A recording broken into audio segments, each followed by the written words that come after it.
Rádio Mundial apresenta Programa Linguagem do Corpo. As sabedorias egípcia e indiana para a cura e o rejuvenescimento. Com a professora e escritora Cristina Cairo.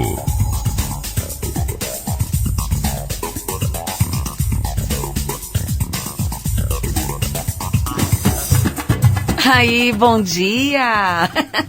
Bom dia, André. Bom dia, Michel. Bom dia, Luiz Cairo. Bom dia, querida. Bom dia, meu público querido. Muita luz no coração de vocês. E eu quero saber como é que foi o seu Natal.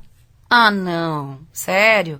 Ó, Teve é o aqueles seguinte, malas que foram visitar? é aqueles malas que foram visitar. Mas também tem muita alegria em muitos natais, como também tem muitas perdas em muitos A gente natais. brinca, né, os malas, porque é onde as pessoas tiram as É, diferenças, né? os cunhados chegam, enche a cara, briga com todo mundo, né? Mas tem sempre muita família feliz. E para você, que talvez não tenha passado o seu Natal muito bem, que Deus te abençoe. Ponha no seu coração que nada acontece por acaso, viu? Levanta a tua cabeça. Se você tá vivo é porque você tem uma missão. Não desista nunca de nada. E espere que este ano, agora, entrando esse ano novo, que Deus te dê muita luz. Que Deus te prepare para grandes coisas, te fortaleça, viu? Porque se houveram algumas perdas, algumas tristezas, que Deus te abençoe, que Deus fortaleça você e todos os seus. E você, que teve um Natal legal, que encheu a cara, ficou com dor de cabeça no dia seguinte, toma vergonha. Começa o dia aí, que hoje é dia 29. Tá coçando ou tá trabalhando? Então vamos lá. O programa de hoje vai explicar assim, no geral, como é que funciona essa coisa da linguagem do corpo? Muita gente acha que a linguagem do corpo são as expressões corporais. Sim, não deixa de ser. Tem muita coisa que o ato de você sentar, o ato de você usar até uma cor diferente de roupa, você está usando o não verbal, né? Você está dizendo algo sem falar. Então, quando a gente estuda toda a linguagem humana, quando a gente estuda a linguagem universal, a gente vê o movimento das pessoas numa festa, numa praia, na rua, os animais, a gente vê como é que as pessoas se comunicam no inconsciente, no não verbal, né? Uma pessoa que às vezes está afim de uma outra, ela pode ser extremamente discreta, mas o não verbal dela está entregando tudo. Então a gente sabe, a gente conhece todas essas coisas. Só que eu gosto mesmo é de trabalhar com a cura, porque a linguagem mais profunda do ser aparece no corpo em forma de doenças. A linguagem mais secreta, aquela que você não tem como falar, ou aquela que você nem sabe que tem, que carrega lá no subconsciente um problema lá da infância ou de vidas passadas, não importa. Então, quando eu vejo uma doença, seja ela qual for, eu vejo sempre que tem uma história de vida. Ela tem uma mágoa, sim. Às vezes ela acha que já perdoou, mas a doença não curou, então o que está acontecendo? Não é? Tem algum problema que você está guardando aí dentro, no teu coração, na tua cabeça, no teu subconsciente, e que existem técnicas para colocar isso para fora. Vai doer, mas vai limpar, vai curar, tá? Então, você pode curar as suas doenças porque você descobre exatamente quais são suas emoções que estão trazendo essa doença para você. Vou dar alguns exemplos. Estômago, por exemplo, não é? A gente sempre sabe, os médicos dizem que uma pessoa que tem gastrite nervosa, úlcera nervosa. Por que vocês acham que só o estômago ele pode padecer por uma pessoa que está nervosa? Com certeza foi o nervoso, porque o nervoso causa uma toxina no organismo que é lançada para as glândulas, para as células, através da glândula hipotálamo que fica no centro da cabeça. Ela produz material químico cada vez que você sente uma emoção. Uma raiva, uma tristeza, um ciúme, medo. Então é claro que não só o estômago, mas todo o organismo sofre quando você tem emoções negativas. Então, se você acha, por exemplo, que o estômago é só o estresse, você vai tentar tirar o estresse, vai tirar férias e não vai curar. Sabe por quê?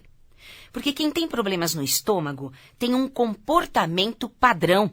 é controlador, centralizador, perfeccionista, não tem paciência com os erros dos outros, nem com seus próprios erros. Não aceita a ideia dos outros, tô acabando com... Não aceita a ideia dos outros, não gosta de mudar as coisas, ou seja, será que era só nervoso mesmo?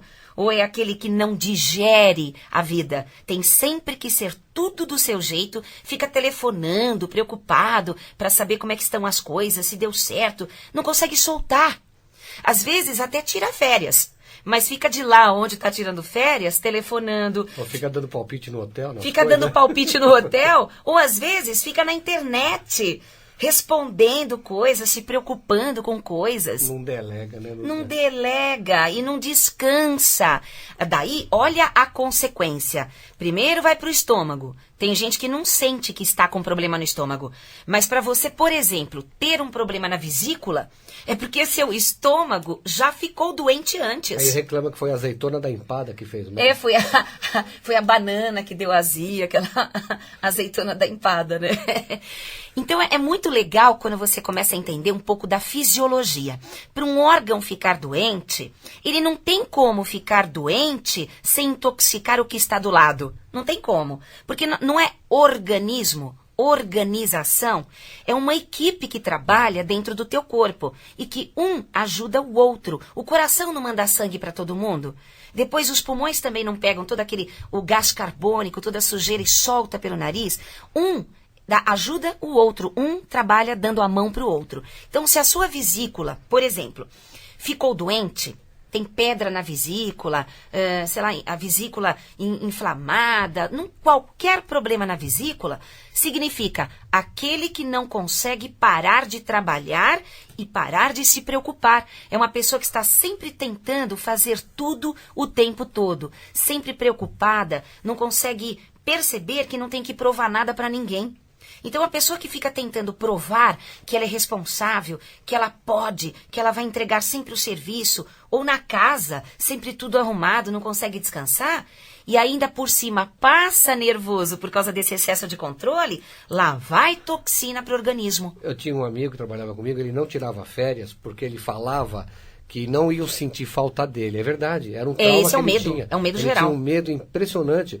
Ele falava assim, se eu tirar férias, o pessoal vai ver que eu não faço falta e me mandam embora. Tem até uma frase, né, de caminhão até, né? Não falte no trabalho para que o patrão não perceba que você não faz falta. Só que isso é muito relativo. Isso é uma crença, porque todo mundo, se fizer o seu mapa natal, veio para alguma coisa nessa vida. Então, se você está preocupado em perder o emprego, será que você nasceu para trabalhar com aquilo? Pois é. Não é? Se você faltou e não fez falta, significa que aquele trabalho não era para você. Porque alguém precisa de você em algum lugar. Precisa do seu pouco conhecimento ou do seu muito conhecimento. É claro que quando a gente começa a tentar curar uma doença, auxiliando a pessoa a curar uma doença, ao se curar, primeiro ela vai ter que entender toda uma psicologia. Ela vai ter que entender as leis do universo. Ela vai precisar entender que semelhante atrai semelhante. E nada acontece por acaso. Se você não acredita que você possa ser feliz, ou não acredita que você possa ter um emprego, ou uma empresa, um trabalho, um serviço que te dê dinheiro e prosperidade, você não terá. Então, da onde você trouxe toda essa coisa desconjuntada dentro de você? Claro que foi da sua criação.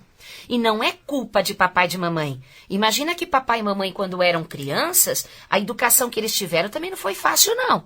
Né? Então, cada eles só doença... repetiram, né? Exatamente. Quando você fala em doenças hereditárias, você fala de uma doença que vem do corpo para o corpo. Não é assim. O hereditário passa de cabeça para cabeça, de comportamento para comportamento, até chegar de corpo para corpo. Deu para entender? Nós temos uma conduta que gera uma específica doença. Se na tua família tem alguém que tem essa doença ou morreu de uma doença, tipo derrame cerebral, o exemplo, derrame cerebral, e você pode acontecer de ter derrame cerebral também, então perceba uma coisa. Tire de você imediatamente, vá fazer terapia se for necessário, tirar de você o comportamento, eu vou dizer qual é, o comportamento igualzinho da pessoa que teve o derrame cerebral.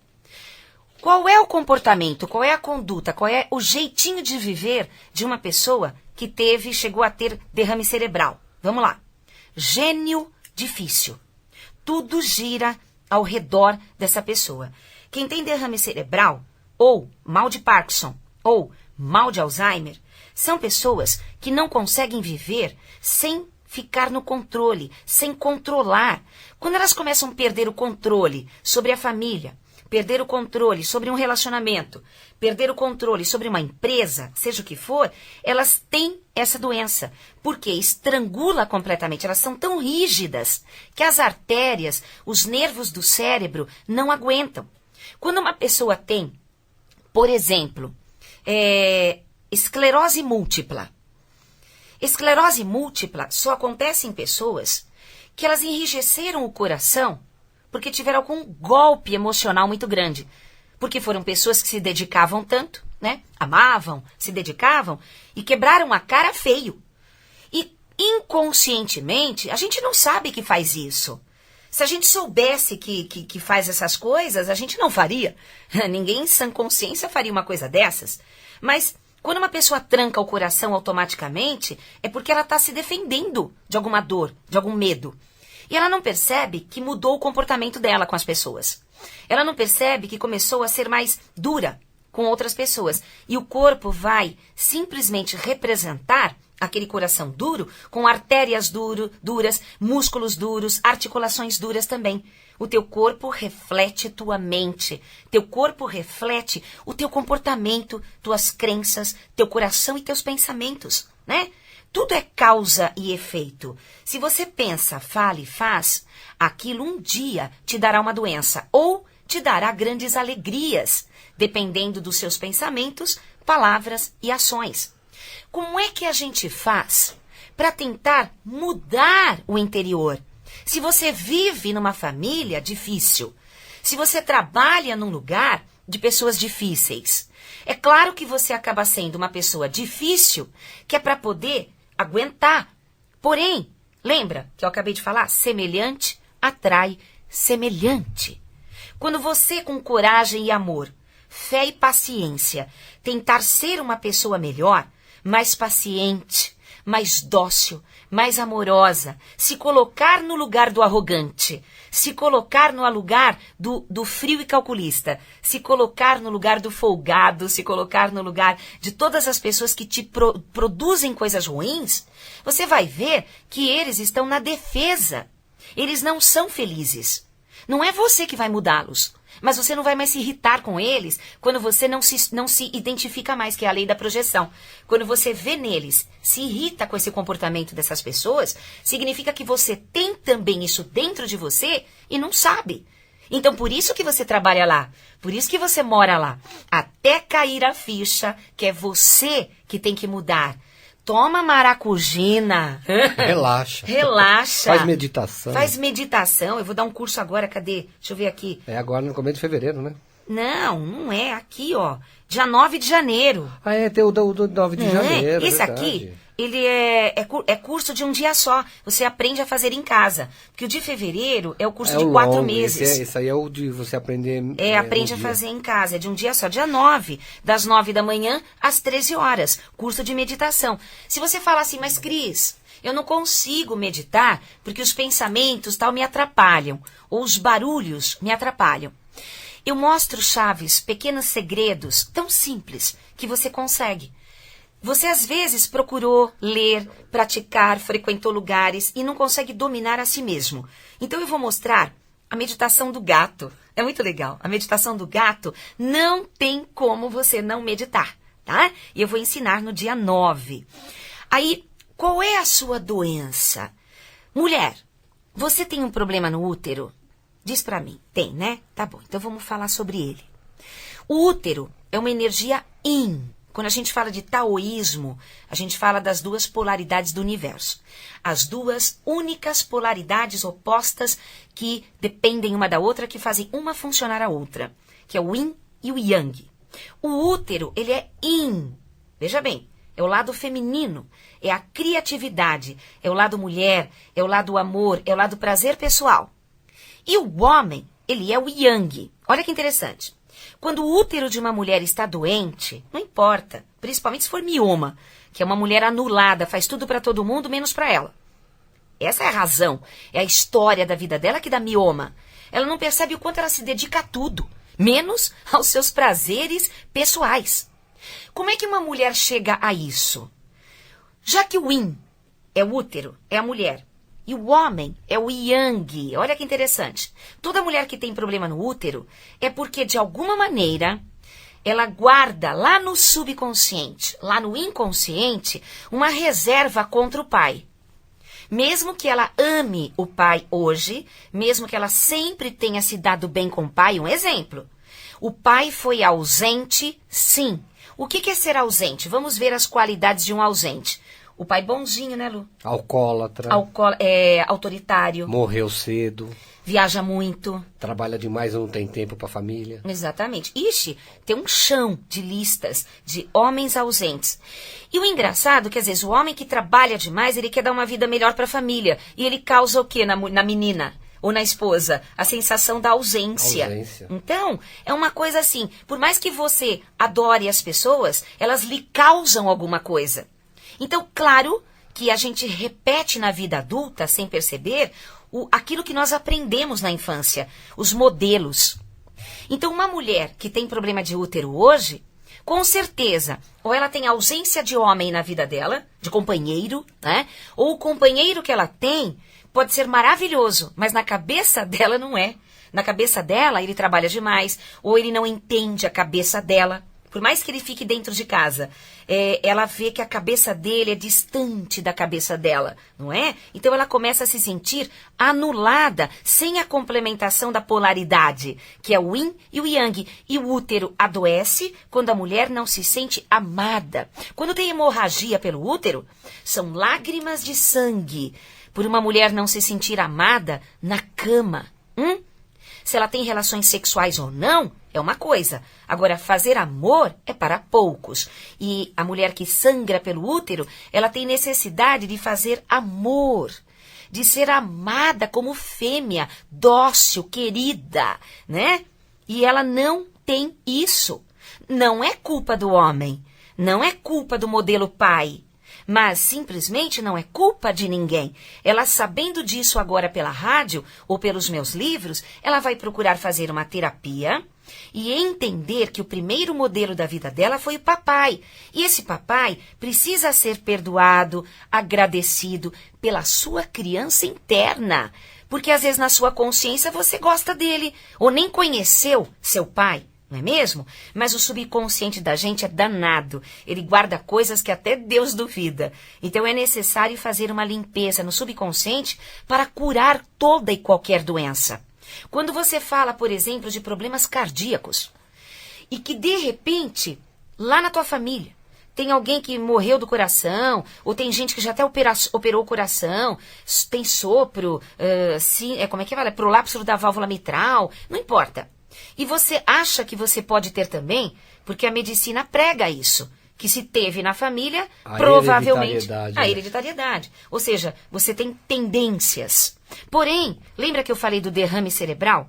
Você pode ter a tendência a ter o comportamento que gera a doença. Se você é uma pessoa rígida, intransigente, que não aceita as ideias dos outros, você terá derrame cerebral quando alguém contrariar profundamente você. E cardíaco? Você terá problemas cardíacos quando você não se desapegar das coisas. Se você for uma pessoa medonha de guardar coisas dentro de casa. Tem gente que eu não consigo entrar na casa de um cardíaco verdadeiro. Tem coisas em armários, gavetas, móveis, tudo guardando coisas do tempo da Arca de Noé. E a pétala da rosa com o namorado de infância está lá no livro guardado. Exatamente, aquela folhinha seca da infância. Gente, pelo amor de Deus, desapega. A pessoa que vive dos pensamentos horizontais, eu vou explicar. Quais são os pensamentos horizontais? Tudo que é da terra. Você acredita no Deus da terra, você é um idólatra. Aquele que acredita em santo de barro, né? Ou que acredita que destino, que vai acontecer e acabou e não pode mudar, é um idólatra. O que você pensa que é idólatra? Só aquele que fica rezando para santo? Não. Idólatra é aquele cara, aquela mulher que luta por um dinheiro, por um carro, por uma empresa e que morre de medo de perder tudo isso. É um idólatra. Ele está idolatrando a matéria. E uma pessoa que ela tem medo de perder família, o filho casa, ele acha que perdeu o filho. No fim, ele ganhou uma filha e não sabe. Então, a pessoa que tem pressão alta, problemas cardíacos, são pessoas que esqueceram a vertical. Qual é o pensamento vertical? O que flui do alto, a libertação, né? A paz, o desapego, de acreditar profundo. Eu gosto de ler o Evangelho, como eu leio também o Alcorão, como eu leio as sutras sagradas budistas, porque eu prefiro conhecer a essência maravilhosa de todas as religiões do que me prender só a uma. E vamos falar aí, o que Jesus falou? Se você acreditar nas minhas obras, você fará as mesmas obras que as minhas. E outras maiores. Então está na hora de você pensar grande e acreditar, né? Não vos preocupeis com o que comer ou com o que vestir. Volta teu pensamento a Deus e todo o resto vos virá por acréscimo. Eu gosto. Eu não sou evangélica, mas não é lindo? Sabe? Eu acho lindo isso, porque essas palavras não morrem no tempo. Não importa o que digam. Se vocês nunca modificarem o evangelho, tá bom, fico contente. Porque a Bíblia já modificaram, tá bom? Gente, tenha fé. Acredite num Deus único maravilhoso que criou todos os Messias e todos os profetas, que criou todos os santos iluminados, que criou todas as coisas do céu e da terra, os pássaros, o mar, o céu, você, eu, todo mundo. Então aceite a vida. Nada acontece por acaso. Você está preso demais a algum sistema, alguma crença, alguma matéria ou a uma pessoa. Você pode ter câncer, viu? Aquele que não perdoa uma grande perda, uma grande traição, tem câncer. Gente, dia 5 agora, quarta-feira, às 14 e às 20 horas, o nosso querido Paulo e a Rosana, eles vão dar uma palestra sobre finanças pessoais. Olha que legal. Lá no Instituto, a gente não trabalha só com a cura da doença, a gente cura o bolso também. E é muito legal. Você tá durinho aí? Como é que foi o seu ano novo? Né? Gastou muito. Gastou muito ou nem pôde viajar porque estava sem grana? Gastou muito no Natal. Cartão de crédito entupido. Então vamos lá. Ó, participa. Dia 5, quarta-feira, finanças pessoais. O Paulo vai ensinar você como sair da dívida e como fazer de R$5, R$15, R$20 e produzir. É muito legal. A linha de pensamento dele é muito simples. É muito legal mesmo. Sai desse buraco, pelo amor de Deus. Da pindaíba que fala? Sai da pindaíba com o Paulo, tá bom? Dia 6 de janeiro, quinta-feira, terá o curso básico, começará o curso básico de numerologia com linguagem do corpo. Só janeiro é um curso intensivo básico, que é o primeiro módulo para quem perdeu o do ano passado. Porque em fevereiro inicia-se o segundo módulo. E é muito legal, é um curso fantástico que ensina você a identificar pelos números a sua vida, seu caráter, sua saúde. Quem vai dar esse curso? É a Eliane Vituso, minha queridinha, ela é ferrenha, ela é danada. Então agora, não perca, começa dia 6 de janeiro agora, o curso intensivo básico. E aí, se você quiser só fazer o básico, terminou, fez em janeiro, nas suas férias. Se você quiser dar continuação, faz em fevereiro. Sábado, dia 8, eu vou dar um curso de linguagem do corpo. É o dia todo comigo. Workshop, é um workshop, das 10 às 18 horas. E eu vou falar, sabe isso que eu estava falando agora das doenças? Inclusive, vou incluir, né, a leitura do lado de fora. A fisiognomonia, o desenho do seu corpo fala quem é você. Nesse curso do dia 8. E no dia 9, domingo, das 9 às 13 horas... Meditação do gato. Meditação do gato. Você vai aprender a meditar de uma forma muito simples. Se você tem qualquer objeção contra o silêncio, a quietude, você vai aprender que as pessoas podem fazer de maneiras diferentes e encontrar os mesmos resultados, tá bom? Fevereiro, curso de meditação, cura e ascensão. depois com uma viagem para Ubatuba, para meditar na cachoeira, e o curso de aromoterapia com Andréa D'Arco, um curso que você, pelos cheiros, você se cura, essências, é maravilhoso. Depois eu falo, 5082-2822, www.linguagemdocorpo.com.br, 5082